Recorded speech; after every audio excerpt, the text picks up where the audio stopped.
Assalamu alaikum, dear students. Hope you are fine. In this video, we'll solve the questions for the topic of radioactivity. Now, I have divided these questions into 4 different parts. So, in first part, we'll solve the questions related to the characteristics of 3 types of emission because एक अगर video हम बनाते तो बहुत ज़्यादा large हो जाती video. That's why I have divided the video और क्वेश्चंस इन 4 डिफरेंट पार्ट्स. ठीक है ना, 4 डिफरेंट वीडियोस के अंदर हम क्वेश्चंस को डिस्कस करेंगे. फर्स्ट पार्ट के अंदर हम डिस्कस करेंगे जो क्वेश्चंस हैं which are related to the 3 types of emission. अब ये इमिशन क्या होती है, कौन से टाइप्स होते हैं, ये भी हम शॉर्ट में डिस्कस कर लेते हैं. ठीक हो गया. इसी तरह सेकंड पार्ट में हम डिस्कस करेंगे न्यूक्लियर रिएक्शंस के जो क्वेश्चंस हैं. थर्ड पार्ट में half life and last part के अंदर हम उन क्वेश्चंस को डिस्कस करेंगे which are related to the isotopes and safety precautions. ठीक हो गया. चलिए हम स्टार्ट करते हैं फर्स्ट पार्ट. अब देखें, बिफोर सॉल्विंग द क्वेश्चंस हम थोड़ा सा कॉन्सेप्ट को डिस्कस कर लेते हैं कि रेडियो एक्टिविटी होती क्या है. ठीक है ना. अब अगर हम रेडियो एक्टिविटी को हम शॉर्ट में डिफाइन करना चाहें तो it's an spontaneous DK of unstable nuclei. अब ये स्पॉन्टेनियस डीके का क्या मतलब है कि जो अनस्टेबल न्यूक्लियाई होते हैं या अनस्टेबल एटॉमिक न्यूक्लियाई होते हैं, उनके अंदर एक प्रोसेस होता है, एक नेचुरल प्रोसेस. स्पॉन्टेनियस का मतलब है नेचुरल प्रोसेस, मतलब जिस प्रोसेस को एक्सटर्नल एनर्जी की जरूरत नहीं हो, उसको ट्रिगर करने की जरूरत नहीं हो, it's a natural process. Decay का मतलब होता है they are going to destroy. उनमें से एटॉमिक पार्टिकल्स रिलीज होते रहते हैं जिससे उनका जो एटम है वो अनस्टेबल, स्टेबल से मतलब ये है कि वो जो एक न्यूक्लियस है वो ब्रेक डाउन होना स्टार्ट हो जाता है. तो उस प्रोसेस को हम कहते हैं रेडियो एक्टिविटी. ठीक हो गया. अब क्वेश्चन है कि रेडियो एक्टिविटी का प्रोसेस होता क्यों है. अब आप देखिए, नॉर्मली जो स्टेबल एटम होते हैं उनमें अगर आप नंबर ऑफ प्रोटॉन्स और नंबर ऑफ न्यूट्रॉन्स को आप कंपेयर करें तो you will find there are almost same number of protons and neutrons. ठीक है ना. उनमें जो प्रोटॉन्स और न्यूट्रॉन्स का जो क्वांटिटी होती है वो ऑलमोस्ट सेम होती है.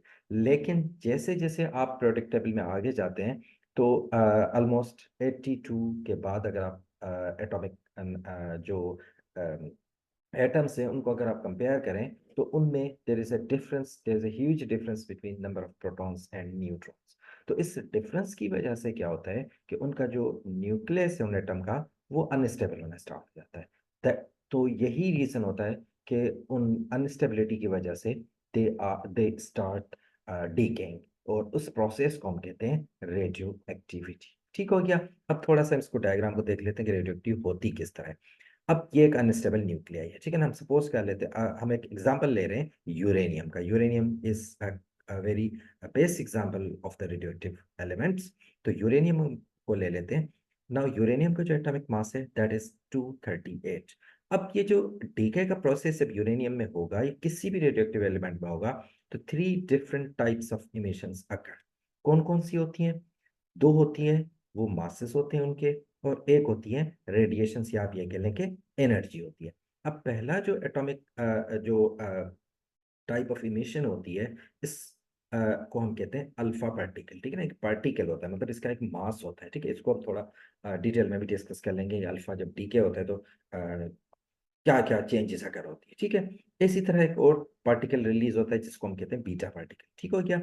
और लास्ट में एनर्जी रिलीज होती है या रेडिएशंस रिलीज होती है in the form of gamma rays. ठीक है ना. तो ये 3 टाइप ऑफ इमिशंस होती हैं when an unstable atomic nuclei undergoes a radioactivity process. अब इस रेडियोएक्टिविटी के रिजल्ट में जो स्टेबल न्यूक्लियाई बनता है, प्रोड्यूस होता है, उसको हम कहते हैं डॉटर आइसोटोप या डॉटर न्यूक्लियाई. ठीक है ना. ये पैरेंट न्यूक्लियाई कहलाता है. और जो रेडियोएक्टिविटी के रिजल्ट में जो प्रोड्यूस होता है इसको हम कहते हैं डॉटर न्यूक्लियाई. ठीक हो गया. ये रेडियो एक्टिविटी का सिंपल इंट्रोडक्शन. अब थोड़ा सा हम ये जो पार्टिकल्स रिलीज हो रहे हैं इनको हम डिस्कस कर लेते हैं, ये इनकी क्या क्या प्रॉपर्टीज होती है. सबसे पहले हम बात कर लेते हैं अल्फा इमिशन की. अब अल्फा इमिशन का मतलब होता है कि ये इमिशन उस वक्त अकर होती है कि जब रेडियो एक्टिविटी का प्रोसेस अकर होता है. और अल्फा इमिशन के अंदर या आप ये कह लें कि अल्फा जो पार्टिकल होता है it is also called a helium nucleus. Helium nucleus क्यों कहते हैं? क्योंकि हीलियम के अंदर भी 2 प्रोटॉन्स होते हैं और 2 न्यूट्रॉन्स होते हैं. तो अल्फा इमिशन के अंदर भी it contains 2 protons and two neutrons. That means कि जब भी किसी रेडियोएक्टिव एलिमेंट में से अल्फा पार्टिकल रिलीज होगा तो इसमें से 2 प्रोटॉन्स एंड 2 न्यूट्रॉन्स जो है वो रिड्यूस हो जाएंगे इसके एटॉमिक मास के अंदर। ठीक है ना, ये हमने प्रीवियसली डिस्कस किया हुआ है कि हमें पता है कि एटॉमिक मास जो होता है it consist the number of protons and neutrons. जो प्रोटॉन और न्यूट्रॉन होते हैं उन्हीं को हम एटॉमिक मास कह रहे होते हैं। तो जब भी अल्फा पार्टिकल इमिट होगा, इमिशन होगी अल्फा पार्टिकल की, तो एटॉमिक नंबर जो है, सॉरी एटॉमिक मास जो है ओवरऑल वो 4 जो एक्चुअल मास से डिक्रीज हो जाएंगे, यानी 4 पार्टिकल्स इसमें से डिक्रीज हो जाएंगे। ठीक है, इसी तरह अगर हम बात करें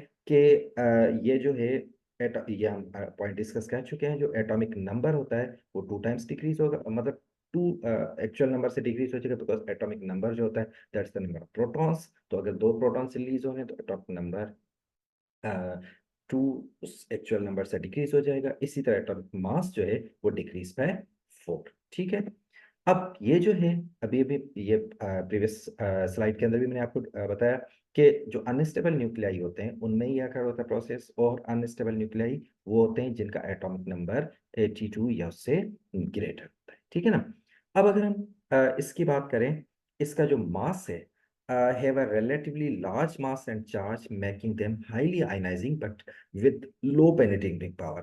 अब ये जो अल्फा पार्टिकल्स होते हैं ये होते तो हेवीली आयनाइजिंग है, बिकॉज इनका मास ज्यादा होता है। आयनाइजिंग का मतलब है ये बहुत क्विकली एटम को, न्यूट्रल एटम को आयन में कन्वर्ट कर देते हैं, लेकिन बिकॉज इनका जो पेनिट्रेशन पावर है वो बहुत ही लो होता है। पेनिट्रेशन पावर से मतलब क्या होता है कि किसी भी सरफेस में से पास होने की जो एबिलिटी है उसको हम कहते हैं पेनिट्रेशन पावर। तो अल्फा पार्टिकल का जो पेनिट्रेशन पावर है दैट इज वेरी लेस। अब ये जो है can be stop by sheet of paper और स्किन, इससे हम इसको स्टॉप, यानी इतना कम इनका पेनिट्रेशन पावर होता है अल्फा पार्टिकल। ठीक हो गया, चलिए अब हम बात करते हैं, ये हम डिस्कस कर चुके हैं एग्जाम्पल। ठीक है ना, अब हम बात करते हैं बीटा इमिशन की। अब बीटा इमिशन 2 टाइप्स की होती है, एक होती है बीटा माइनस इमिशन, एक होती है बीटा पॉजिटिव इमिशन। अब पहले हम बीटा नेगेटिव इमिशन को डिस्कस कर लेते हैं। अब बीटा नेगेटिव इमिशन क्या है? a neutron in a nucleus is converted into a proton emitting an electron beta particle। ठीक है ना, न्यूक्लियस के अंदर अगर एक न्यूट्रॉन जो है वो प्रोटॉन में न्यूक्लियस के अंदर प्रोटॉन जो है न्यूट्रॉन अगर प्रोटॉन में कन्वर्ट हो जाए तो इस केस में जो इमिशन होती है उसको हम कहते हैं बीटा नेगेटिव इमिशन। ठीक है ना, इसी तरह इस बीटा नेगेटिव या माइनस बीटा के इमिशन में क्या होता है, एटॉमिक जो एटम है उसके ऊपर क्या इम्पैक्ट होता है, इसका जो एटॉमिक नंबर है दैट इज इंक्रीज्ड बाय 1। ठीक है ना, एटॉमिक नंबर 1 इंक्रीज हो जाता है। मींस कि अगर for example if an a radioactive element has an atomic number let's say 82, तो it will become 83। ठीक है ना, और ये कब होता है? जो न्यूट्रॉन रिच न्यूक्लियाई होते हैं, मतलब वो न्यूक्लियाई जिनमें नंबर ऑफ न्यूट्रॉन्स बहुत ज्यादा होते हैं, तो उनमें बीटा नेगेटिव इमिशन होती है। और बीटा नेगेटिव इमिशन जो होती है, अच्छा बीटा जो पार्टिकल होता है इसका जो मास बहुत ही कम होता है, जिसकी वजह से इसका आयनाइजिंग पावर तो कम होता है, बट इसका जो पेनिट्रेशन पावर है वो अल्फा पार्टिकल के कंपैरेटिवली ज्यादा होता है। मीन्स कि अगर हमने इसको स्टॉप करना है तो it can be stop by few millimetres of aluminium, few millimetres of aluminium तक हम इसको स्टॉप कर सकते हैं। मीन्स के पावर है वो थोड़ा सा ज्यादा होता है। इसी तरह अगर हम बीटा पॉजिटिव की बात करें, पॉजिटिव इमिशन जो होती है इस ये कब रिलीज होती है या ये कब होती है? A proton in the nucleus is converted into neutron, यानी उसके बिल्कुल रिवर्स है। बीटा नेगेटिव इमिशन में क्या होता है, न्यूट्रॉन अगर प्रोटॉन में कन्वर्ट हो जाए तो वो उसको हम बीटा नेगेटिव इमिशन कहते हैं। अगर एक प्रोटॉन न्यूट्रॉन में कन्वर्ट हो जाए तो उसको हम बीटा पॉजिटिव इमिशन कहते हैं। ठीक है ना, या इसको हम कहते हैं पॉजिट्रॉन इमिशन भी कहते हैं, या हम इसको कहते हैं एंटी इलेक्ट्रॉन, बिकॉज इलेक्ट्रॉन के ऊपर नेगेटिव चार्ज होता है, मास इसका वही होता है, लेकिन इसकी जो चार्ज होती है वो पॉजिटिव होती है, जिसकी वजह से हम इसको बीटा पॉजिटिव इमिशन कहते हैं। अब इसके रिजल्ट में क्या होता है, अब देखिए ना, बीटा नेगेटिव इमिशन में क्या होता है, एटॉमिक नंबर इंक्रीज हो रहा था 1, अब यहां पर क्या होगा, एटॉमिक नंबर इज डिक्रीज्ड 1, इसमें एटॉमिक नंबर जो है वो 1 डिक्रीज हो जाएगा, बिकॉज एक प्रोटॉन आपका कम हो रहा है, तो जाहिर सी बात है एटॉमिक नंबर जो है वो 1 डिक्रीज हो जाएगा। अब ये कब होता है? व्हेन प्रोटॉन रिच न्यूक्लियाई, जिस तरह से बीटा नेगेटिव इमिशन कब होती है, when there is neutron rich nuclei जो होते हैं उनके अंदर बीटा नेगेटिव इमिशन होती है, और जो प्रोटॉन रिच न्यूक्लियाई होते हैं उनके अंदर बीटा पॉजिटिव इमिशन होती है। अब ये कब होती है? अब इसके रिजल्ट में क्या होता है? पॉजिट्रॉन्स जो होते हैं या एंटी मैटर जो होते हैं will annihilate with electrons producing gamma rays. अब गैमा रेस, इसके रिजल्ट में क्या होता है? गैमा रेस प्रोड्यूस होते हैं, और इसकी अगर हम एग्जाम्पल की बात करें तो you can see fluorine 18 taking to the oxygen 18। मतलब कि फ्लोरीन जो है इसके अंदर प्रोटॉन रिच न्यूक्लियाई है। जब इसके अंदर बीटा इसके अंदर जो प्रोसेस होगा रेडियो एक्टिविटी का, उसके रिजल्ट में पॉजिट्रॉन इमिशन होगा, और it will convert into an oxygen 18। और इसकी जो पेनिट्रेशन पावर है वही ऑलमोस्ट वही सेम होता है जिस तरह से हमने बीटा पॉजिटिव के में आया था। और इसके अगर हम यूजेस की बात करें, it is used in the positron emission tomography जो होती है, पेट स्कैन्स जो होते हैं उसके अंदर ये यूज होता है। ठीक हो गया। चलें जी, अब लास्ट हमारे पास जो पार्टिकल, या आप ये कह लें कि जो रेडियो एक्टिव के रिजल्ट में जो इमिशन होती है, that is the gamma emission. और ये पार्टिकल नहीं होता, बल्कि ये एक एनर्जी फॉर्म होता है, एक रेस के फॉर्म में रिलीज होती है गामा रेडिएशन, ठीक है ना। Involves emission of highly energy electromagnetic radiation. अब ये जो होता है does not change the atomic number. अब देखिए ना, ये जो गैमा है, इसके रिलीज होने से एटॉमिक नंबर या एटॉमिक मास पे कोई चेंज नहीं आता, बिकॉज ये जो गैमा है दिस डोंट कंटेन एनी मास, या आप ये कह लें कि ये पार्टिकल नहीं है, ये जस्ट एक एनर्जी है, वेव है, जिसकी वजह से इसके रिलीज होने से एटॉमिक नंबर या एटॉमिक मास पे कोई भी चेंज नहीं आता। Often occurs after alpha or beta decay when the daughter nuclei is in excited state and de-excites to a lower energy state। यानी whenever जब अल्फा या बीटा इमिशन होता है तो उसके साथ ये गामा रेडिएशन इमिट होती है, और इसके रिजल्ट में ह्यूज अमाउंट ऑफ एनर्जी जो होती है वो प्रोड्यूस होती है या रिलीज होती है उस एटम से। ठीक है, ये हम डिस्कस कर चुके हैं। हैव नो मास और charge making them weekly ionising. अब आयनाइजिंग पावर इसका तो सबसे कम होता है, लेकिन इसका जो पेनिट्रेशन पावर है बहुत ज्यादा होता है, हाईली पेनिट्रेट होता है। रिक्वायर्स थिक लेड और कॉन्क्रीट शेल्डिंग। शील्डिंग मतलब ये कि अगर हमने इसको इसको स्टॉप करवाना है, इसको होल्ड करवाना है, तो इसका पेनिट्रेशन पावर इतना ज्यादा होता है कि इसको स्टॉप करवाने के लिए, इसको कैरी करने के लिए, इसके डेंजरस इफेक्ट से बचने के लिए we require a thick lead और कंक्रीट शीट। ठीक हो गया। चलिए जी, अब हम आते हैं क्वेश्चंस के ऊपर। ठीक है, ये थोड़ा सा बेसिक इंट्रोडक्शन था इन पार्टिकल्स का। अब हम क्वेश्चंस के आते हैं। अब देखिए क्वेश्चन नंबर 1 है, विच type of radiation consist of electrons. कौन सी रेडिएशन है जिसके अंदर इलेक्ट्रॉन्स होते हैं? अब देखिए ना, ये हमने अभी अभी डिस्कस किया थोड़ी देर पहले कि जो बीटा इमिशन होती है इट कंटेन्स इलेक्ट्रॉन्स। यानी बीटा इमिशन, या आप ये कह लें कि अल्फा जो होता है वो हीलियम न्यूक्लियाई होता है जिसमें प्रोटॉन्स और न्यूट्रॉन्स होते हैं। बीटा इमिशन चाहे वो पॉजिटिव हो चाहे वो नेगेटिव हो, उसके अंदर जो इलेक्ट्रॉन्स रिलीज होते हैं, या आप ये कह लें उसका जो मास है या उसकी जो चार्ज है वो इलेक्ट्रॉन के बराबर होती है। अगर वो पॉजिटिव है तो एंटी इलेक्ट्रॉन हम कहेंगे, अगर वो नेगेटिव है तो सिंपली हम उसको कहेंगे इट इज इक्वल टू या it is same as the emission of an electron. तो इसका मतलब है यहाँ पर ऑप्शन जो हमारा करेक्ट होगा दैट इज बीटा पार्टिकल्स। ठीक हो गया। चलें जी, अब हम आते हैं क्वेश्चन नंबर 2 पे। Now, question 2 says that which states the three types of radiations emitted by the radioactive isotopes in order of their ionizing effect from highest to lowest।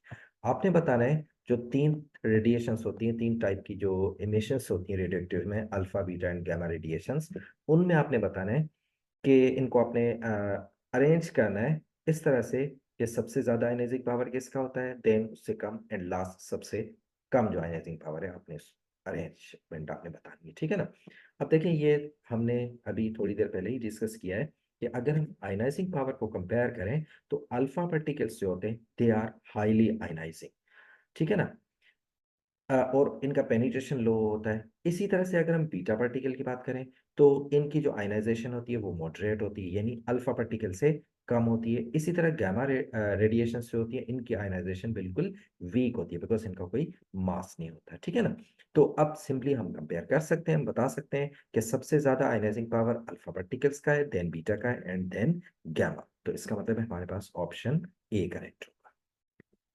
चलिए now next question, which of the alpha beta and gamma radiations are waves। आपने बताना है इन तीनों में से waves कौन सी हैं। तो waves ये भी हम डिस्कस कर चुके हैं कि अल्फा और बीटा जो होती हैं दे आर द पार्टिकल्स, इसका मतलब उनका मास होता है।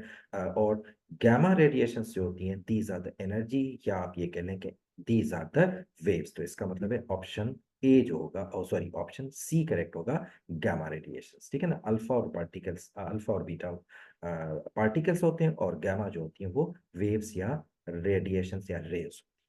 ठीक हो गया। चलें जी नेक्स्ट क्वेश्चन। क्वेश्चन नंबर 4 है, a proton has a charge q and mass m।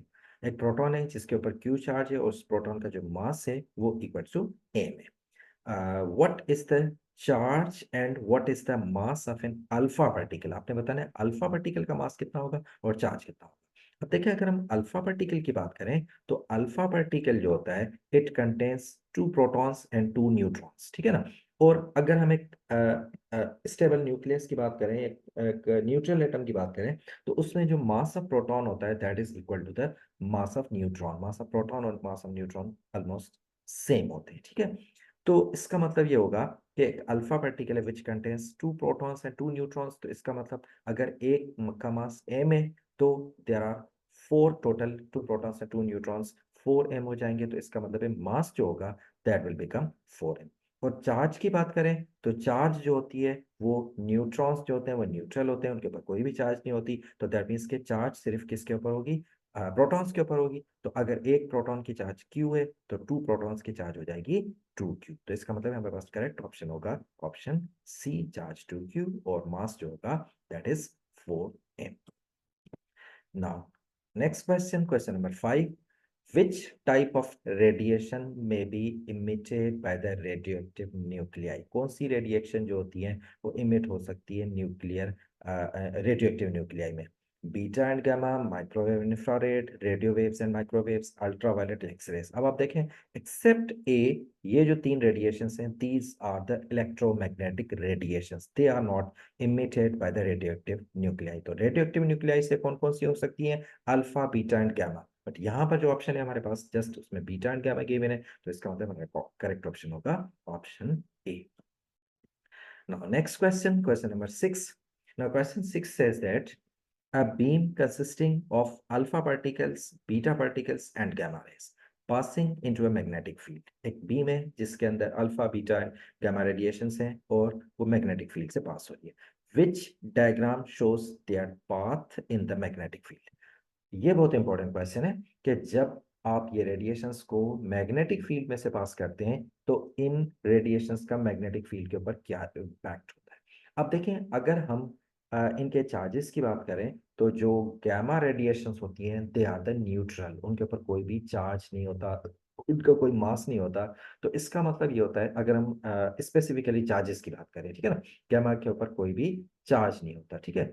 तो गैमा रेडिएशंस की ये प्रॉपर्टी है कि जब आप उनको मैग्नेटिक फील्ड में से पास करते हैं तो दे आर नॉट डिफ्लेक्टेड, मतलब उनमें कोई भी डिफ्लेक्शन नहीं आती, उनका जो पाथ है उनकी जो डायरेक्शन है वो चेंज नहीं होती, वो अपनी ओरिजिनल डायरेक्शन में ट्रैवल करते हैं। ठीक है ना। तो इसका मतलब ये होगा कि अगर हम इन ऑप्शंस को कंपेयर करें तो हमारे पास ऑप्शन बी के अंदर गैमा जो है वो स्ट्रेट लाइन में ट्रैवल करें और ऑप्शन सी के अंदर करें। ठीक है ना। तो इसका मतलब इन दोनों ऑप्शन में से कोई पॉसिबिलिटी है। चलें अब बात कर लेते हैं हम अल्फा और बीटा के ऊपर क्या इम्पैक्ट होगा। अब देखें अल्फा पार्टिकल्स और बीटा पार्टिकल्स अगर आप कंपेयर करें तो they both have the charges. ठीक है ना, दोनों के ऊपर चार्जेस हैं। तो इसका मतलब है मैग्नेटिक फील्ड के अंदर दोनों में डिफ्लेक्शन आएगी।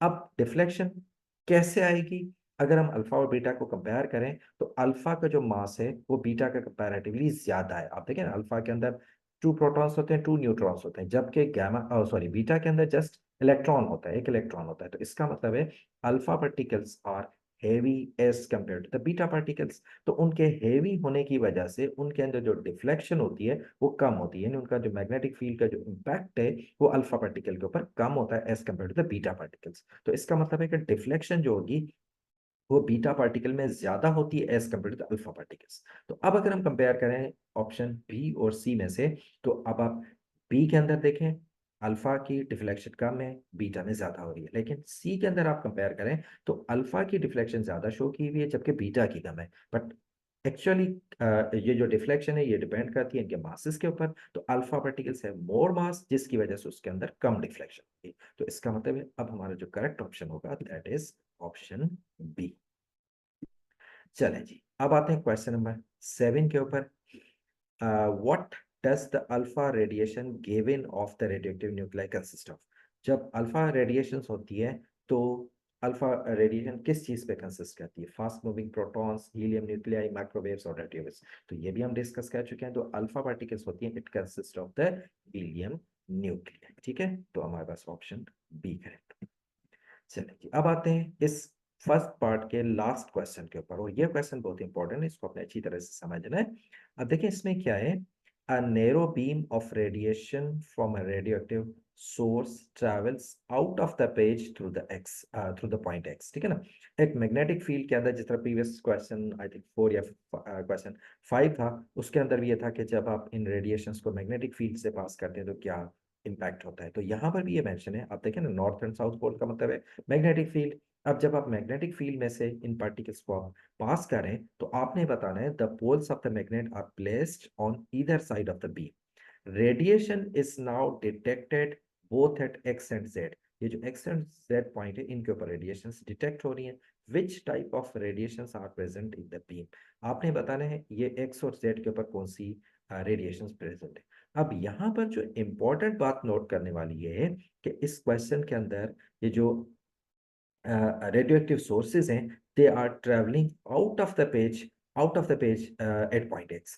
अब ये into the page और out of the page का जो कॉन्सेप्ट है ये हमने इलेक्ट्रोमैग्नेटिक्स के अंदर हमने डिस्कस किया था कि जब आप किसी भी मैग्नेटिक फील्ड के अंदर करंट को पास करते हैं, करंट कैरिंग कंडक्टर होता है, तो उसके अक्रॉस मैग्नेटिक फील्ड जनरेट होती है और वहां पर इलेक्ट्रोमैग्नेटिक फोर्स जनरेट होती है।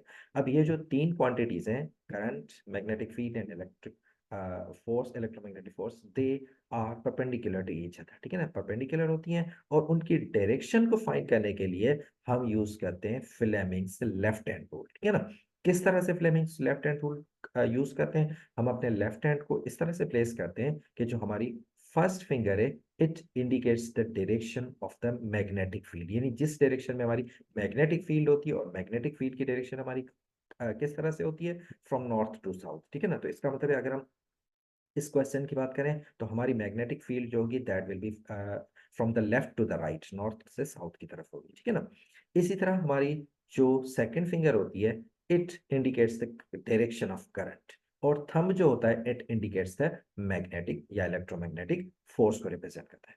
अब देखें क्वेश्चन के अंदर हमें ये मेंशन है कि current is flowing out of the page. अब आउट ऑफ द पेज का मतलब क्या होगा कि आपने अपने लेफ्ट हैंड को इस तरह से पॉइंट करना है कि आपकी ये जो सेकंड फिंगर है that is pointed towards you. ठीक है ना, आपकी तरफ होनी चाहिए, तभी आउट ऑफ पेज होगा। अगर इनटू द पेज होगा तो आप इसको रिवर्स कर देंगे स्क्रीन की तरफ, ये इसकी सेकंड फिंगर की डायरेक्शन होगी। बट इस क्वेश्चन के अकॉर्डिंग हमने इसको अपनी तरफ पॉइंट आउट करना है। जब आप इसको अपनी तरफ पॉइंट आउट करें तो यू विल नोटिस कि आपका जो थंब है दैट इज पॉइंटेड अपवर्ड। ठीक है ना, आपका थंब अपवर्ड पॉइंटेड होगा। अब अब प्रीवियस क्वेश्चन के अंदर भी हमने डिस्कस किया कि जो गामा रेडिएशन होते हैं उनमें कोई भी डिफ्लेक्शन नहीं होता। डिफ्लेक्शन जो होता है अल्फा और बीटा के अंदर होता है। तो इसका मतलब है अल्फा बीटा दोनों में से कोई एक पार्टिकल अपवर्ड मूव कर रहा होगा, एक पार्टिकल आपका डाउनवर्ड डिफ्लेक्टेड होगा। अब हमारे क्वेश्चन के अकॉर्डिंग हमने डिटरमिन करना है। अब यहाँ पर एक्स के ऊपर तो हम इजीली डिटरमिन कर सकते हैं कि यहाँ पर हमारी होगी गामा रेडिएशन, बिकॉज उसमें कोई भी डिफ्लेक्शन नहीं आएगा। अब क्वेश्चन है जेड का, मीन्स के वो कौन सा पार्टिकल होगा जो डाउनवर्ड डिफ्लेक्ट होगा। एक तो अपवर्ड होगा जिसका क्वेश्चन के अंदर मतलब मेंशन नहीं है, वो हमने नहीं बताना। हमने सिर्फ उस पार्टिकल का बताना है जो डाउनवर्ड डिफ्लेक्ट होगा। अब वो अल्फा भी हो सकता है, बीटा भी हो सकता है। अब ये हमें कैसे पता चलेगा? तो अगेन हम यूज करेंगे यही लेफ्ट हैंड रूल। तो इस लेफ्ट हैंड रूल के अकॉर्डिंग देखें क्या है, for a positive charge moving in space it will behave like a current carrying wire. तो इसका मतलब है जो पॉजिटिव चार्ज होगा उसकी वही डायरेक्शन होगी, या आप ये कह लें उसकी जो डायरेक्शन होगी वो उस डायरेक्शन में होगी जिसमें आपका थंब पॉइंटेड है। जस्ट लाइक अभी आपकी करंट आउटवर्ड है, आप आउट ऑफ द पेज है, तो आपका थंब अपवर्ड है। तो इसका मतलब है कि पॉजिटिव चार्ज की जो डायरेक्शन होगी वो होगी अपवर्ड। अब पॉजिटिव चार्ज किसके ऊपर होता है? अगर हम अल्फा बीटा को कंपेयर करें तो अल्फा के ऊपर होता है पॉजिटिव चार्ज, जबकि बीटा के ऊपर होता है नेगेटिव चार्ज। तो इसका मतलब है इन दिस केस जो अपवर्ड पार्टिकल मूव करेगा, ये जो अपवर्ड डिफ्लेक्शन होगी वो अल्फा में होगी, और जो डाउनवर्ड डिफ्लेक्शन होगी वो इसके ऑपोजिट होगी। तो डाउनवर्ड डिफ्लेक्शन किस में होगी? Beta particle.